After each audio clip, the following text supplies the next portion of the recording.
کریں گے آگے بھی،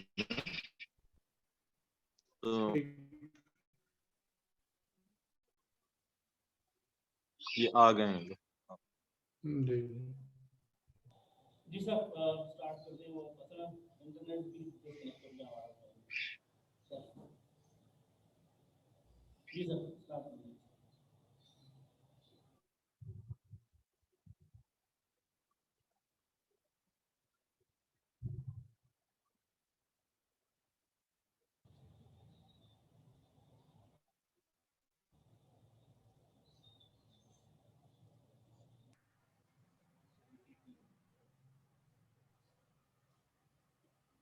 جی سر اسٹارٹ کر سکتے ہیں سر.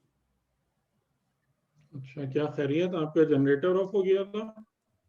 جی سر پاور کا بھی مسئلہ ہے اور تھوڑا سا نا وہ انٹرنیٹ بھی شفٹ کرنا پڑتا ہے. اصل میں وہ جو پاور جاتی ہے نا تو وہ انٹرنیٹ بھی وہ ڈسکنیکٹ ہو جاتا ہے. ہاں وہی میں نے جنریٹر اور پاور کے درمیان اچھا خاصا ایک مسئلہ رہتا ہے.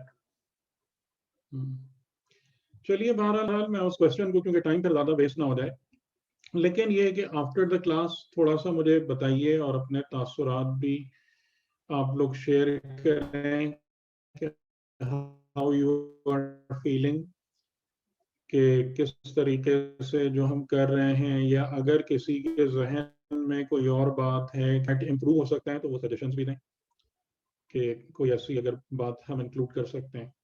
تو بہرحال ہماری گفتگو جو تھی یعنی پہلی منزل پر، جو کہ بنیادی طور سے ایک مقدماتی گفتگو ہے ہمارے کے حوالے سے، جو مین پوائنٹ آف انڈرسٹینڈنگ ہے، پہلی بات جو سمجھ میں آنا ضروری ہے وہ یہ ہے کہ قرآن یا پیغام وحی ہم سے چاہتے کیا ہیں. وہ ان کی نظر میں یا خدا کی نظر میں، ایک تو یہ ہوتا ہے کہ ہم نے اپنے طور سے پڑھ کے سمجھ لیا، اے سمجھ لیا، بی سی کچھ بھی سمجھ لیا، لیکن خود خدا ہم سے کیا چاہتا ہے، رسول ہم سے کیا چاہتے ہیں، اس کے لیے دقت کرنی پڑتی ہے. یہ اتنی آسانی سے بات نہیں سمجھ میں آتی ہے، اور دقت اس لیے کرنی پڑتی ہے کہ خدا کی بات سمجھنے کے لیے ہمیں اپنے تمام تھاٹس سے باہر آنا پڑتا ہے، جو آسان کام نہیں ہے. اور کبھی کبھی ہمیں اپنے جتنے بھی بنے بنائے نظریات ہیں اور جتنے بھی تاج محل ہم نے بنائے ہوئے ہوتے ہیں سب گرانے پڑتے ہیں. وہ اس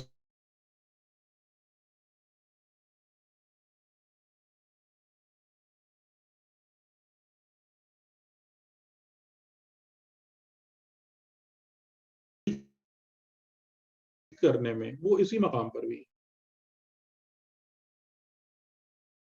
وہ اپنے تمام آباء و اجداد کی رسمیں، رواج، ریچولز، کسٹمز، ٹریڈیشنز وہ سب اٹھا کے لے آئیں، اور انہوں نے نبیوں سے لڑنا جھگڑنا شروع کر دیا ہے کہ بھائی ہم آپ کی کیوں سنیں، ہمارے پاس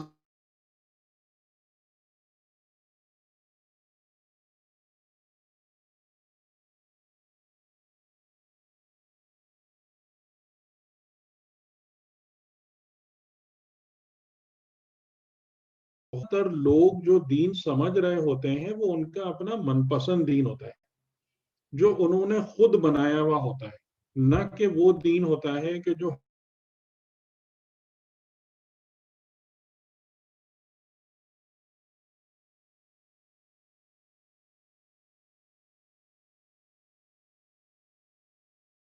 بالکل شروع کی 7 آیتیں ہیں. تو اس میں نے آپ کو خلاصہ دیا تھا اس کا، اقرا بسم ربک الذی خلق، اور اقرا کا معنی بھی میں نے آپ کو بتایا تھا، اور کہ اگر آپ غور کریں تو یہ ایک بہت امیزنگ ورڈ ہے. یعنی ہمارا جو کنسپٹ ہے دین کے حوالے سے کہ اگر خدا ہم سے بات کرے گا تو ہم سے یہ کہے گا کہ تم احکامات شریعت پر عمل کرو، خدا ہم سے یہ کہے گا کہ تم میری عبادت کرو، خدا ہم سے یہ کہے گا کہ تم نیکی کرو. لیکن خدا جب بات کر رہا ہے تو سب سے پہلی بات کر رہا ہے پڑھ. سب سے پہلا جو امر آ رہا ہے، آرڈر آ رہا ہے، حکم آ رہا ہے خدا کی طرف سے اس کتاب کے حوالے سے کہ جو قیامت تک باقی رہنے والی ہے، اور ہمیں نہیں پتا 1400 سال تو گزر چکے ہیں قرآن کے بعد، اب اور پتہ نہیں کتنے سال اور گزریں گے، تو اس پورے عرصے کے لیے یہ میسج ویلڈ ہے ہر دور کے لیے۔ پہلا آرڈر کیا ہے؟ پڑھ۔ ٹھیک ہے، اب یہ بہت عجیب ہے اور میں اس پوائنٹ کو پرک کرنا چاہتا ہوں، یعنی اس جگہ پر میں آپ کو سوئی چبونا چاہتا ہوں کہ اس پر آپ غور فرمائیے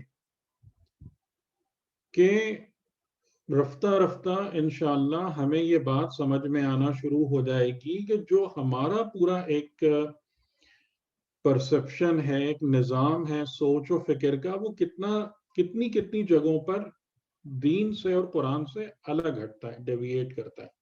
تو یہ ایک بات ہے بہت اہم۔ اچھا، اس پہ شرط کیا لگی؟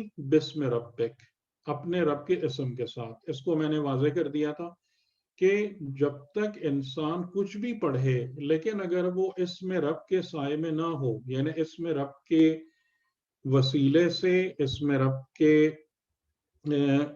ساتھ ساتھ، یعنی اس کا مطلب کیا ہے کہ جو کچھ بھی ہم پڑھیں اس میں رب کی رضا، رب کی جانب سے جو کچھ بھی ہمارے سامنے رکھا گیا، یعنی رب کو مائنس کر کے نہ پڑھنے کی کوشش کریں۔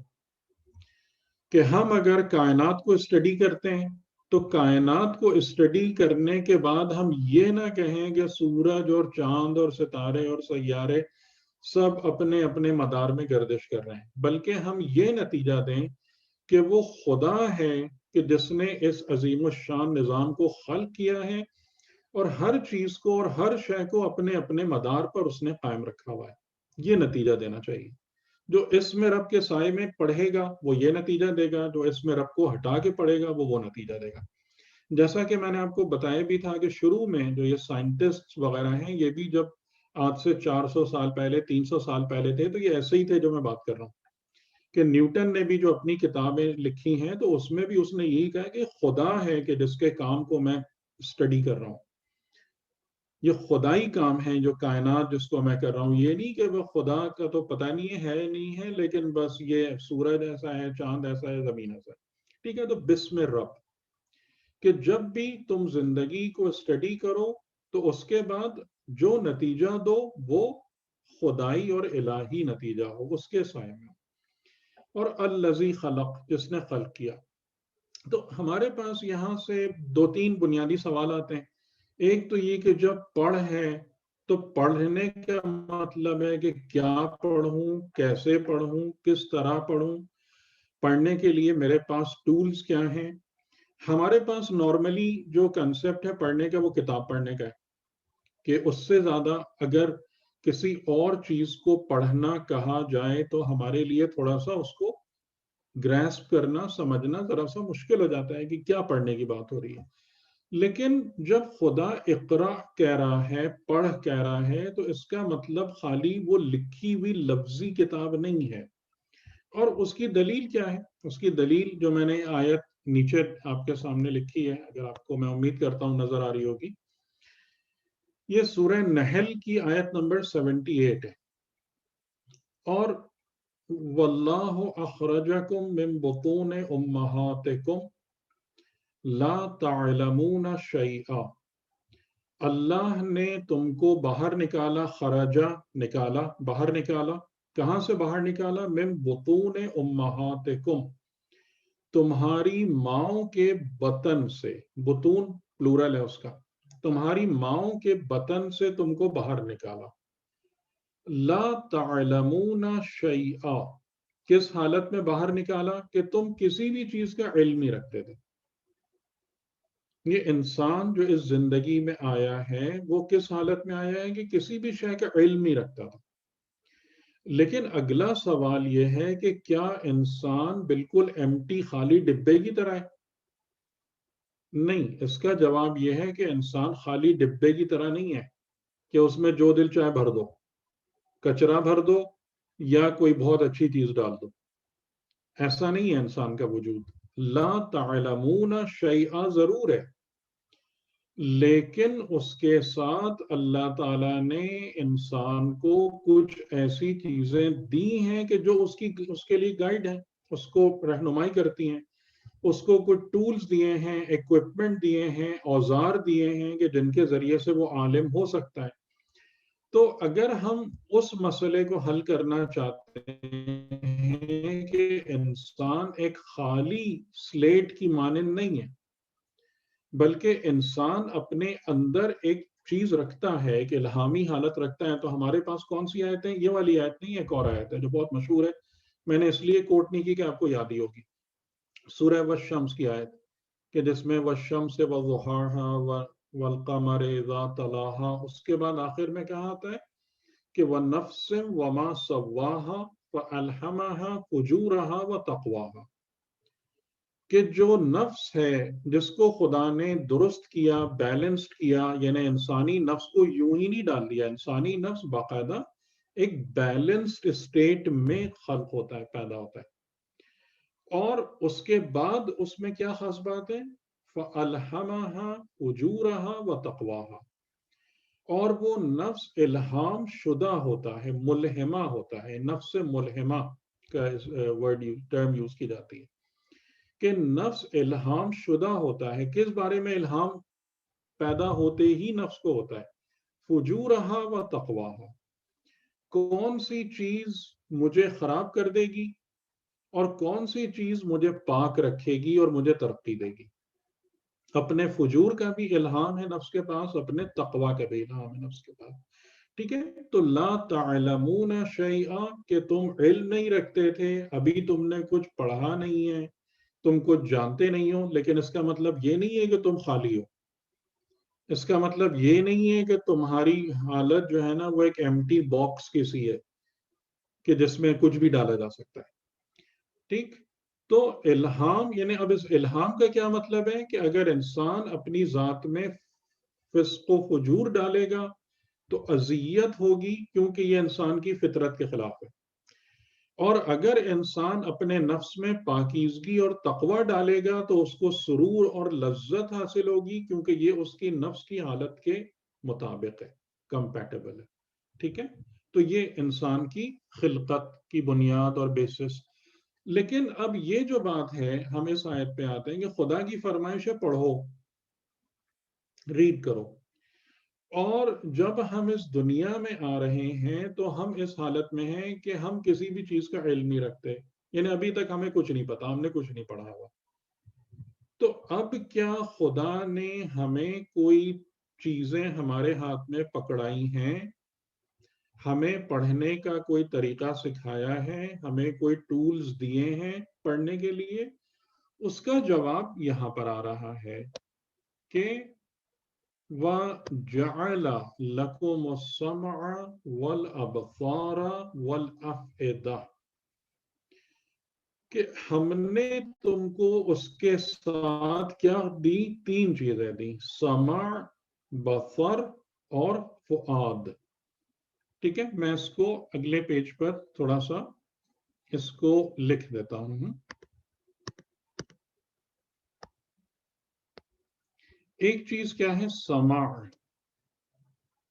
سمع ایک، اس کے بعد دوسرا بصر اور تیسرا فؤاد۔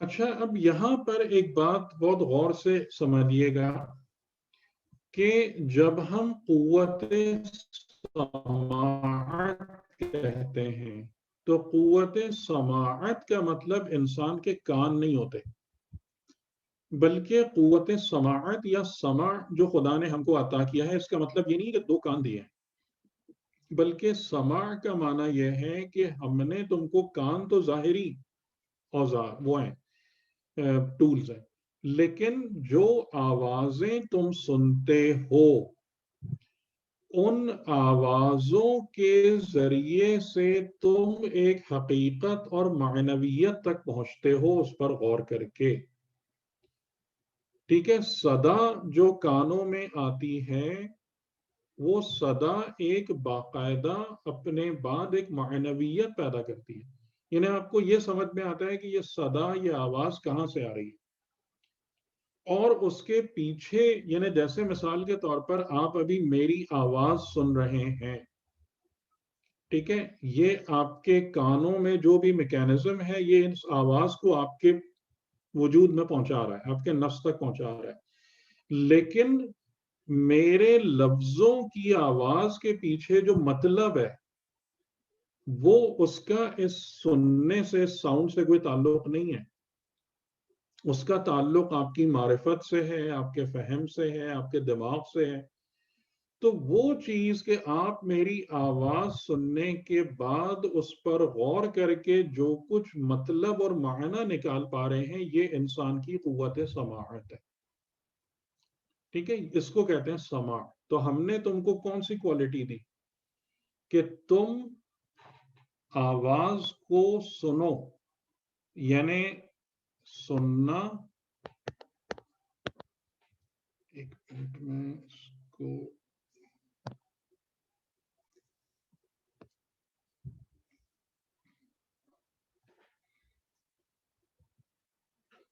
سننا، غور کرنا، ٹھیک ہے، اور سمجھنا۔ تو اگر ہم سماعت کی بات کرتے ہیں تو یہ تمام کی یہ قوت انسان کو دی ہے۔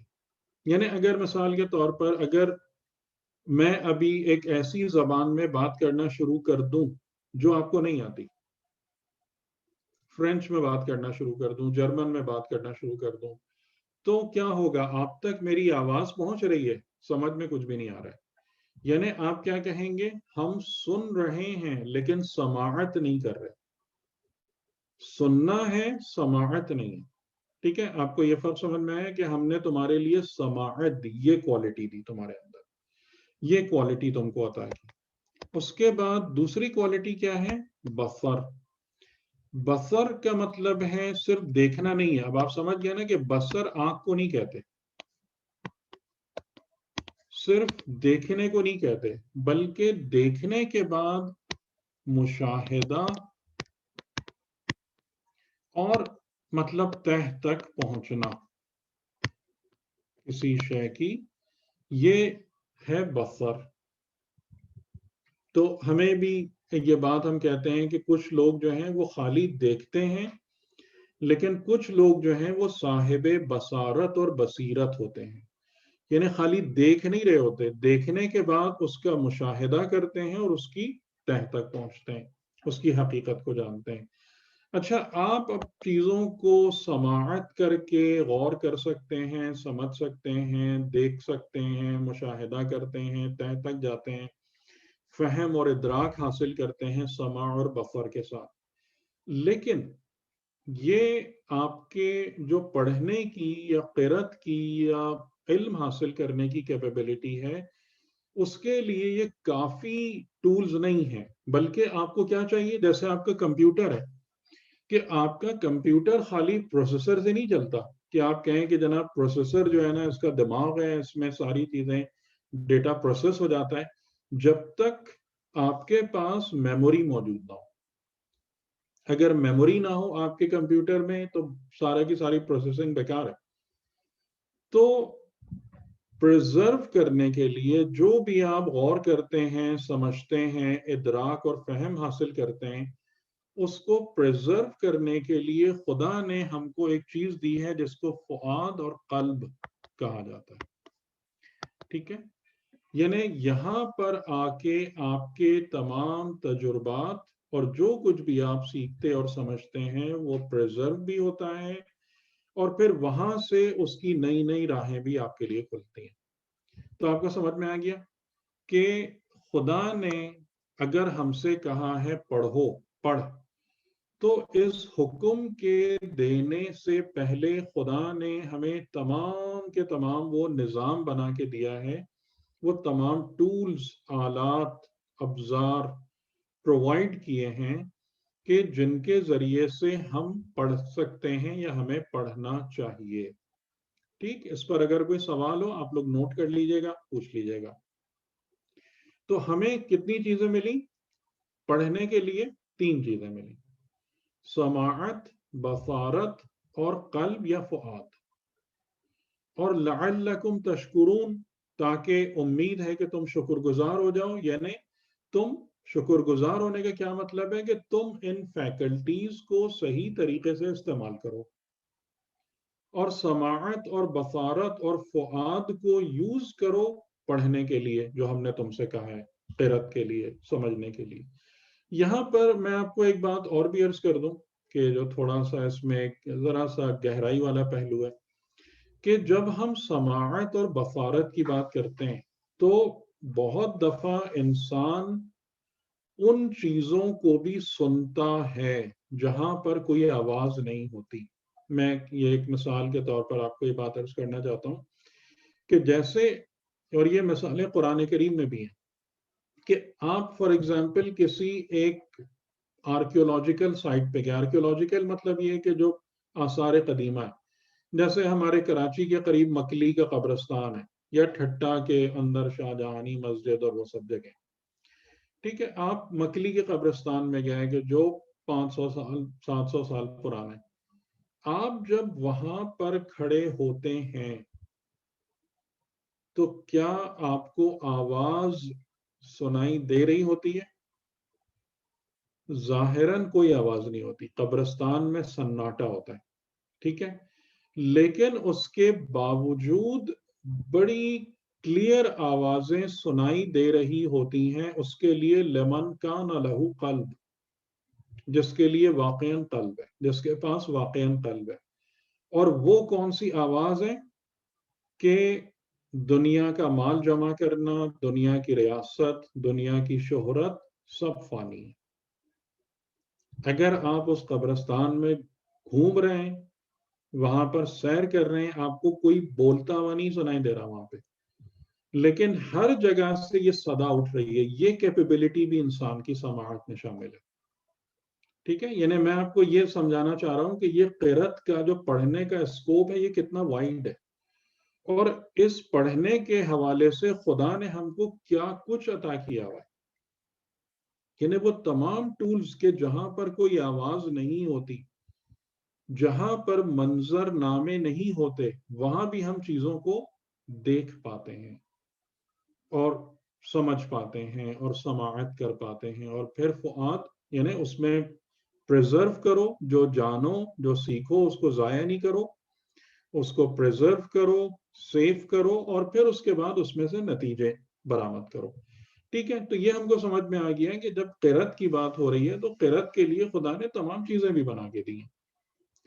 کہ اور ان کو کیسے استعمال کرنا ہے۔ اچھا، پھر اب یہ جو دوسری بات آئی کہ کیا پڑھیں، تو یہ کلو ہم کو یہاں سے مل رہا ہے، الذی خلق، اور جو میں نے آپ کو بتایا بھی تھا کہ خلقت، کہ جب خدا اب صفت خالقیت سے اپنے آپ کو پہچانوا رہا ہے تو اس کا مطلب یہ ہے کہ وہ ہمیں خلقت کی طرف متوجہ کرانا چاہتا ہے فار ریڈنگ۔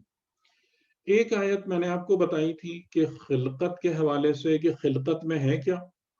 خلقت میں اللہ کی نشانیاں ہیں، آیات ہیں، پورے نظام خلقت میں آیات الہیہ ہیں۔ ایک آیت میں نے آپ کو سورہ فصلت کی 51 بتائی تھی کہ سنوریہم آیاتنا فی الآفاق وفی انفسہم حتی یتبین لہم انہ الحق۔ دوسری دو آیتیں یہ آج آپ کے سامنے میں رکھ رہا ہوں کہ جو الذی خلق سے ریلیٹ ہو رہی ہیں، اور وہ ہیں سورہ والذاریات کی آیت نمبر 20 and 21 کہ وَفِي الْأَرْضِ آیَاتٌ لِلْمُوقِنِينَ، کہ زمین میں کیا ہے، یعنی زمین میں تم جس طرف بھی جاؤ گے، جس طرف بھی دیکھو گے، مشاہدہ کرو گے، اپنی سمع اور بصر کو یوز کرو گے تو تمہیں آیات، ملٹیپل نشانیاں نظر آئیں گی کہ زمین میں آیات ہیں، اور وہ آیات کس کو فائدہ دیتی ہیں؟ للموقنین، جو صاحبان یقین ہیں، یعنی جو اس بات کا یقین رکھتے ہیں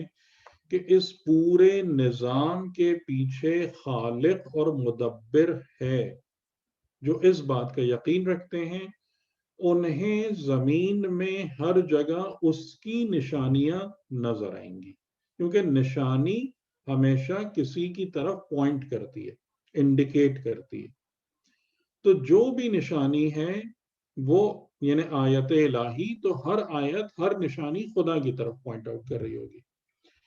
تو زمین میں آیات ہیں موقنین کے لیے، وفی انفسکم، یہ وہی جیسے میں نے آپ کو سورہ فصلت کی آیت میں بھی بتایا تھا کہ جو اللہ کی نشانیاں ہیں وہ نظام کائنات میں بھی ہیں اور ہمارے نفوس میں بھی ہیں. اور جیسا کہ علماء، عرفاء اور انبیاء کے حوالے سے بھی ہمارے پاس جو باتیں ہیں اور قرآن کی آیتوں میں بھی جو بات سمجھ میں آتی ہے کہ ہمارے نفوس میں پائی جانے والی خدا کی نشانیاں زیادہ ڈیپ ہیں اور زیادہ پرومیننٹ ہیں، زیادہ برتر ہیں ایز کمپیئر ٹو وہ نشانیاں جو کائنات میں پائی جاتی ہیں. تو اس کے بعد دیکھیں کیا جملہ ہے، افلا تبصرون، کیا نہیں تم بصیرت استعمال کرتے. بصارت استعمال یعنی تم دیکھتے نہیں ہو، لیکن یہ دیکھنا ان آنکھوں سے دیکھنا نہیں ہے، بلکہ سورہ حج کی آیت ہے نا کہ وَلَكِنْ تَعْمَلْ قُلُوبُ الَّتِي فِي الصُّدُورِ، کہ جو آنکھیں ہیں تمہارے سر میں اصل میں یہ اندھی نہیں ہوتی ہیں، بلکہ سینوں میں موجود قلوب جو ہیں وہ اندھے ہو جاتے ہیں. ٹھیک ہے، تو افلا تبصرون، یہ بصارت کی بات ہو رہی ہے، نہ کہ آنکھوں سے دیکھنے کی بات ہو رہی ہے. جیسے میں نے آپ کو ایک مثال دی کہ آپ جب قبرستان جائیں، آپ کسی کھنڈرات میں جائیں، تو وہاں پر آپ کے سماع اور بصر میں بہت کچھ سنائی بھی دے رہا ہوتا ہے، دکھائی بھی دے رہا ہوتا ہے، جبکہ ظاہری منظرنامہ وہ کھنڈرات ہوتے ہیں اور وہاں پر کوئی آواز اپیرنٹلی موجود نہیں ہوتی. ٹھیک ہے، تو اب آپ کو سمجھ میں آ رہا ہے کہ خدا نے کس کو پڑھنے کا ہے، کس چیز کو پڑھنے کا ہے، کتاب خلقت کو. یعنی یہ کتاب جو پوری زندگی اور کائنات ہے انکلوڈنگ انسان، یہ وہ کتاب ہے جسے خدا کے دست قدرت نے لکھا ہے. خالق کے قدرت مند ہاتھوں نے اس کتاب کو لکھا ہے، اور ہر جگہ اس نے اپنی نشانیاں وہاں پر ثبت کی ہیں، بٹھائی ہیں. ان کو پڑھو، لیکن قارون اور سامری کی طریقے سے نہیں پڑھو، بلکہ ابراہیم اور موسیٰ اور ان انبیاء کے طریقے سے پڑھو، جنہوں نے جو کچھ بھی پڑھا اور جانا وہ اس میں رب کے سائے میں جانا، تاکہ تم حقیقی کامیابی تک پہنچ جاؤ. ٹھیک ہے، اچھا اب جو دوسری آیت ہے، میں امید کرتا ہوں کہ یہ پورا حساب آپ کو سمجھ میں آ گیا ہوگا، اور یہ پہلی آیت ہے اور پہلی ریکمنڈیشن ہے، اور اس میں سمجھ لیجیے کہ تمام کی تمام جو آپ کی ڈائریکشن ہے نا وہ یہاں سے سیٹ ہو جاتی ہے کہ واٹ ٹو ڈو، کہ پھر یہ قرآن کیا ہے، پھر عبادات کا نظام کیا ہے، پھر احکامات کیا ہیں. تو اب جتنی بھی باتیں ہیں وہ تمام کی تمام اس حکم کے انڈر میں، یعنی وہ آپ کو زیادہ بہتر بناتی ہیں اس حکم کو پورا کرنے کے لیے. اور یہ بات ہم میرا خیال ہے کہ پچھلی دفعہ ڈسکس کر چکے ہیں کہ انسان کی فضیلت علم ہے، علم آدم الاسماء کلہا، اور علم کے لیے لازمی ہے قرأت، پڑھنا. لیکن پڑھنے کا اسکوپ کیا ہے، پڑھنے کا طریقہ کیا ہے، پڑھنے کے لیے ٹولز کیا ہیں، وہ تمام کی تمام باتیں یہاں سے ہمارے لیے روشن ہو رہی ہیں. تھوڑا سا آگے چلتے ہیں. یہ جو دوسری آیت ہے، خلق الانسان من علق، خلقہ یعنی پیدا کی. اگلی دفعہ میں انشاءاللہ، کیونکہ آج میں نے سما، بصر، فؤاد کے میننگ آپ کو بتا دیے، تو پھر اگلی دفعہ ہم تھوڑا سا خلقہ اور اس سے ریلیٹڈ ورڈز پہ بھی تھوڑا غور کریں گے انشاءاللہ. تو خلقہ یعنی اس نے پیدا کیا انسان کو من علق. علق کس کو کہتے ہیں؟ علق کے معنی ہوتے ہیں جمع ہوا خون، یعنی وہ خون جو جامد ہو. ٹھیک ہے، یہ ہوتا ہے علق. اور اس کی تفصیل، کیونکہ قرآن کی آیتیں ایک دوسرے کے ساتھ کنیکٹ ہوتی ہیں، ایک دوسرے کی تشریح کرتی ہیں، تو یہ میں نے نیچے جو یلو میں آپ کو نظر آ رہا ہے یہ پوری ایک آیت جو انسان کی خلقت کو تفصیل سے بیان کرتی ہے، یہ سورہ مومنون کی آیت ہے 14۔ تو اب جب الذی خلق کے بعد ذکر انسان کی خلقت کا ہوا، تو اب یہاں پر ہم کو یہ سمجھ میں آ رہا ہے کہ خدا کتاب خلقت میں بھی زیادہ ہم سے یہ چاہتا ہے کہ ہم خود اپنے آپ کو پڑھیں۔ ہماری ذات میں جو نشانیاں ہیں، ہمارے اندر جو آیات الہیہ موجود ہیں، پہلے ہم ان کو پڑھنے کی اور جاننے کی کوشش کریں، کیونکہ الذی خلق کے بعد جو خلقت کا مین ریفرنس ہے وہ انسان کی طرف جا رہا ہے، کائنات کی طرف نہیں جا رہا۔ ارزو، یہ میں نے آپ کو آیتیں اس کے ساتھ کمپلیمنٹ کی ہیں تاکہ آپ کو یہ سمجھ میں آ جائے کہ ہاں خلقت میں دونوں چیزیں شامل ہیں، ارض و سماوات بھی ہیں، آفاق بھی ہیں، اور انسان کے نفوس بھی ہیں۔ لیکن یہاں پر جو الذی خلق کے بعد پہلی جو بات آ رہی خلق الانسان، یعنی اب ہمیں اور بات سمجھ میں آ رہی ہے کہ فوکس خلقت میں انسان پر ہے، جس کو ایک جمے ہوئے خون کے ٹکڑے سے خلق کیا گیا ہے۔ جیسے میں نے آپ کو کہا تھا نا کہ خلق کا ایک معنی بہت اسپیسیفک ہے، تو وہ میں انشاءاللہ اس کو اگلی دفعہ ایلیبوریٹ کر دوں گا۔ تو انسان کی خلقت، جیسے اس کی معرفت کے بارے میں قرآن کریم میں کئی آیتیں ہیں، ایسی ہی ملتی جلتی سورہ حج کی آیت نمبر 5 بھی ہے، اور آئی تھنک اور بھی جگہوں پر ہے۔ تو ثم خلقنا النطفۃ، کہ ہم نے انسان کو خلق کیا، اس سے پہلے کی آیت یہ بتاتی ہے کہ ہم نے انسان کو مٹی کے خلاصے سے خلق کیا، لقد خلقنا الانسان من سلالۃ من طین، اور پھر اس میں سے جو مٹی سے ایک نچوڑ نکالا ہم نے، ایسنس نکالا، پھر اس سے نطفہ بنایا، پھر نطفے کے مراحل، یعنی وہ نطفہ جو ہے وہ علقہ، تو یہ علقہ حقیقتاً اسٹیج نمبر 2 ہے، کہ جو نطفہ علقہ میں جمے ہوئے خون کے ٹکڑے میں کنورٹ ہوتا ہے، پھر فَخَلَقْنَا الْعَلَقَةَ مُضْغَةً، پھر اس میں گوشت کا ایک لوتھڑا بن جاتا ہے، پھر وہ جو مضغہ ہے، عظام یعنی ہڈیاں، اور پھر اس کے بعد ہڈیوں پر لحم کسونا، یعنی اس پر ہم نے لباس اس کو پہنا دیا، لحم کا گوشت، ہڈیوں کا اسکیلیٹن بنا اور اس پر گوشت کا لباس پہنا دیا، اور یہاں پر انسان کی خلقت مکمل ہو گئی۔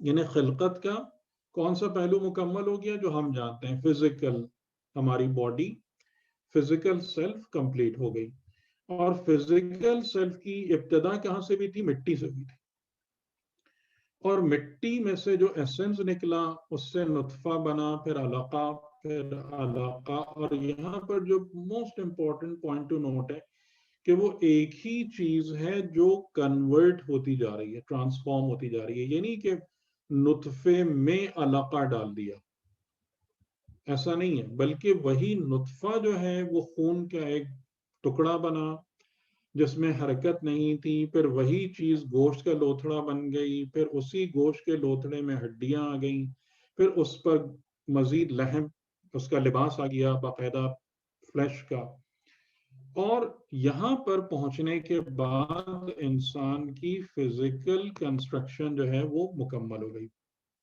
ڈھانچہ پورا ہو گیا۔ لیکن انسان کی خلقت فزیکل سیلف کے مکمل ہونے پر کمپلیٹ نہیں ہے، بلکہ ثم انشأناہ خلقا آخر، اور پھر ہم نے انسان کو گرو کرایا، نشا آپ نے اردو میں بھی یوز کرتے ہیں نشو نما کا ورڈ، یعنی گروتھ۔ پھر ہم نے جو چیز پوری بن گئی تھی، اب جو فزیکل باڈی بن گئی ہے، اب ہم نے اس کو گرو کرایا ایک اور خلقت میں، اور وہ ایک اور خلقت کیا ہے کہ جس کو قرآن نے کہا وَنَفَخْتُ فِيهِ مِن رُوحِي، یعنی اس میں ہم نے اپنی روح کو پھونک دیا، اس کے اندر جان پڑ گئی، اور اس روح کو پھونکے جانے کے بعد جب اس میں نفس پیدا ہو گیا اور انسان کا وجود جاندار ہو گیا، تب انسان مکمل طور پہ کمپلیٹ ہو گیا۔ ٹھیک ہے، تو یہ آیت میں نے اس لیے لکھی کہ جیسے تاکہ آپ کو ایک تھوڑا سا گائیڈنس مل جائے کہ جب خدا کہہ رہا ہے کہ پڑھ تو پڑھنے کا انداز کیا ہوتا ہے، کیا ہونا چاہیے، کیسے پڑھیں آپ، کیا سمجھیں. تو یہ جو جملہ ہے خلق الانسان من علق، اس کی تفصیل اس آیت میں موجود ہے. اور جو سب سے زیادہ امپورٹنٹ بات ہے کہ انسان کے اس کمپلیکس کو، جو کہ فزیکل اور اسپریچول کا کمبینیشن ہے، اس کو بنانے کے بعد خدا نے خود اپنی تعریف کی ہے. اور یہ کسی بھی اور مخلوق کے حوالے سے یہ بات سامنے نہیں آتی کہ اس مخلوق کو پیدا کرنے کے بعد خدا اپنی تعریف کرے. تو یہ تعریف کیا ہے؟ فَتَبَارَكَ اللَّهُ أَحْسَنُ الْخَالِقِينَ، کہ تبارک اللہ یعنی جو برکت ہے وہ اللہ کے لیے ہے جو خالقین میں سب سے زیادہ حسین ہے، سب سے زیادہ حسین خلقت کا بنانے والا ہے، وہ اللہ بابرکت ہے. ٹھیک ہے، تو یہاں پر پہنچ کر آپ کو وہ جو تھیم ہے ہماری، کہ جو میں سمجھانا چاہ رہا ہوں کہ جہاں سے ہمارا دماغ کھلے اور کھلنا شروع ہو اور ہم یہ سمجھنا شروع ہوں کہ بھئی قرآن، جو میں نے پہلا سوال آپ سے کیا تھا کہ قرآن کہہ کیا رہا ہے ہم سے، قرآن ہم سے چاہتا کیا ہے، قرآن ہم کو کیا بنانا چاہتا ہے، قرآن ہم کو کس معیار پہ لے جانا چاہتا ہے. تو وہ چیزیں میں سمجھتا ہوں کہ تھوڑے تھوڑے پردے انشاءاللہ آپ کے سامنے کھلنا شروع ہو رہے ہوں گے، اور آپ اس پر جتنا غور کریں گے، جتنا اس پر محنت کریں گے، تو انشاءاللہ آپ خود بھی نکات نکالیں گے، اس میں سے نکال پائیں گے. ٹھیک ہے، تو میں اپنی بات یہاں پہ ختم کرتا ہوں، کیونکہ ابھی ہم شروع میں بہت زیادہ نہیں، لیکن میں یہ چاہتا ہوں کہ جتنی بات بھی ہم کر رہے ہیں نا، وہ آپ اچھے سے گریسپ کریں، اس کو ڈسکس کریں، اس پہ کوشچنز کریں، تاکہ بات بالکل جذب ہو جائے آپ کے دل دماغ میں. ٹھیک ہے، تو اب اگر آپ لوگ کوئی سوال، اور سوالات میں بھی جو ہے خیال یہ رکھیے گا کہ جو بات ہم کر رہے ہیں زیادہ تر سوالات اس پر ہی بیس کریں تو بہتر ہے. جی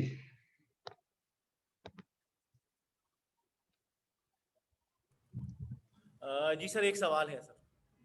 جی فرمائیے. ہاں، یہاں پر آ جائیے شہزاد بھائی.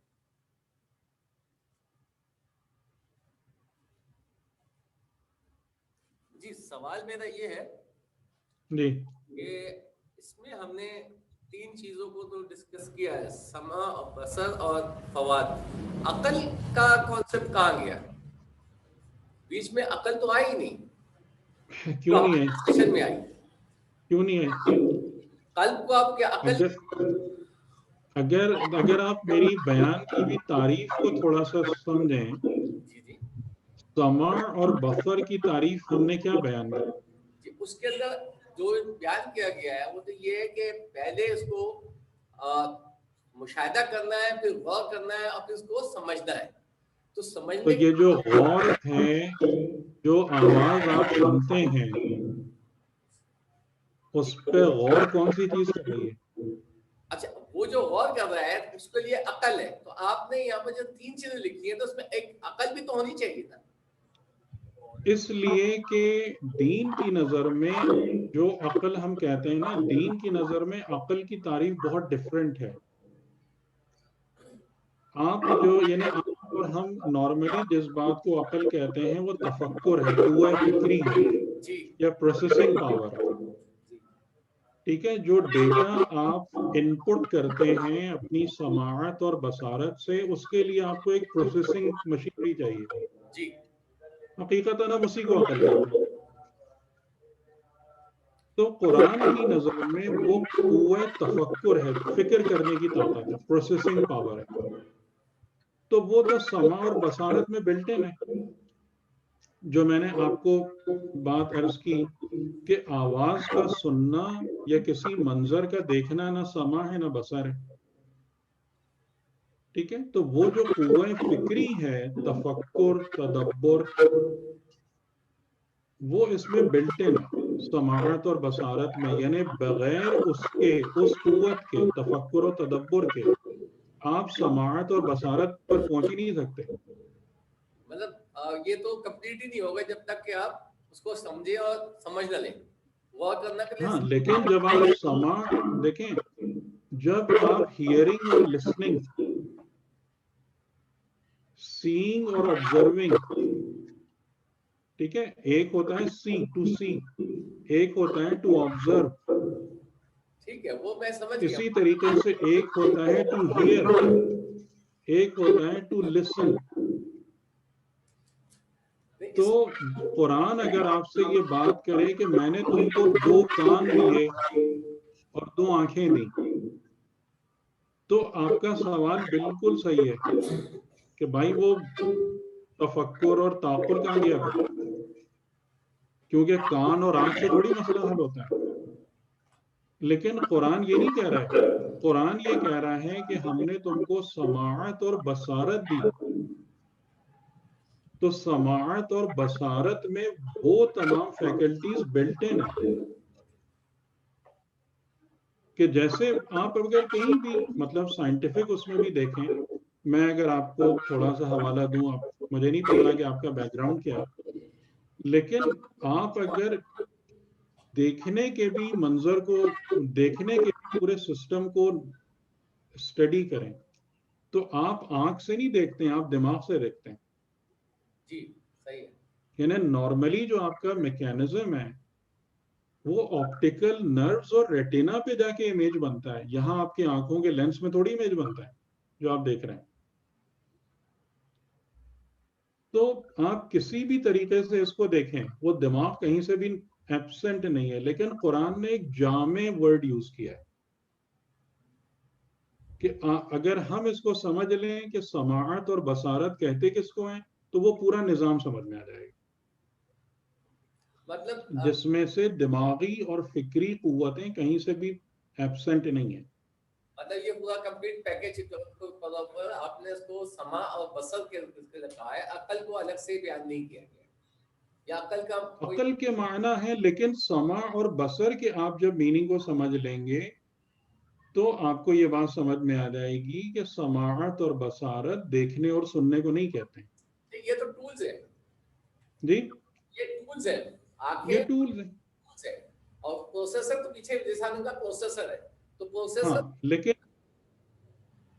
لیکن سماعت اور بصارت جو ہے نا وہ اس سے بھی آگے کی بات ہے کہ آپ نے سینسر یوز کیا، آپ نے ڈیٹا پروسیس کیا اپنی فکری قوت سے، پھر جو نتیجہ آپ دیتے ہیں نا وہ سماعت اور بصارت ہے.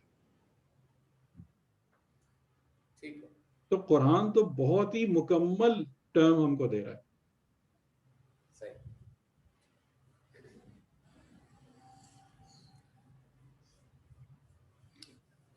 جی اور کوئی سوال ہے کسی کا؟ اچھا اسی طرح جو ایک ابھی آپ نے ایک ایکسپلین کیا تھا کہ جب آپ بندے کا فزیکل اسٹرکچر کمپلیٹ ہو گیا اور اس کے بعد وہ اس وقت مردہ حالت میں اس کو پھر نئی حیات دی جب روح ڈالی تھی. یہ تو ظاہراً آپ ٹھیک کہہ رہے ہیں، لیکن آیت یہ کہہ رہی ہے کہ ہم نے اس خلقت کو جو ایک طریقے سے کمپلیٹ ہو چکی ہے after going through many stages, اس خلقت کو ایک اور خلقت میں گرو کرتا ہے. جو آیت کے ورڈز ہیں نا، جیسے میں نے آپ سے کہا تھا نا کہ ہم اس بات پر کمیٹڈ ہیں کہ ہم قرآن کے ورڈز کو as accurately as possible study کریں گے. مطلب یہ کہ یہ ایوولوشن پروسیس ہے ایک لحاظ سے، جی ارتقاء ہے. صحیح، نطفہ جو ہے، نطفہ انسان بنتا ہے تو ارتقائی مراحل ہیں. جی ٹھیک ہے. اور اس کے بعد فزیکل سے پھر وہ جب اس پر روح آ جاتی ہے تو وہ بھی ارتقائی مرحلہ ہے. ہاں یعنی کہ اس کو یہ کہہ رہا ہے کہ تمہاری فزیکل سیلف کمپلیٹ ہونے کے بعد ابھی تم انسان نہیں بنے. تم انسان حقیقتاً اس وقت بنے ہو جب ہم نے اس میں ایک اور خلقت میں اس کو گرو کرایا، ایک اور ڈائمنشن میں اس کو گروتھ دی ہے اس فزیکل سیلف کو. اور اس کے بارے میں دوسری جگہ پر ارشاد ہے کہ وَنَفَخْتُ فِيهِ مِن رُوحِي فَإِذَا سَوَّيْتُهُ. سویتہو کا مطلب ہے جب ہم نے اس کو بیلنس کر دیا بالکل،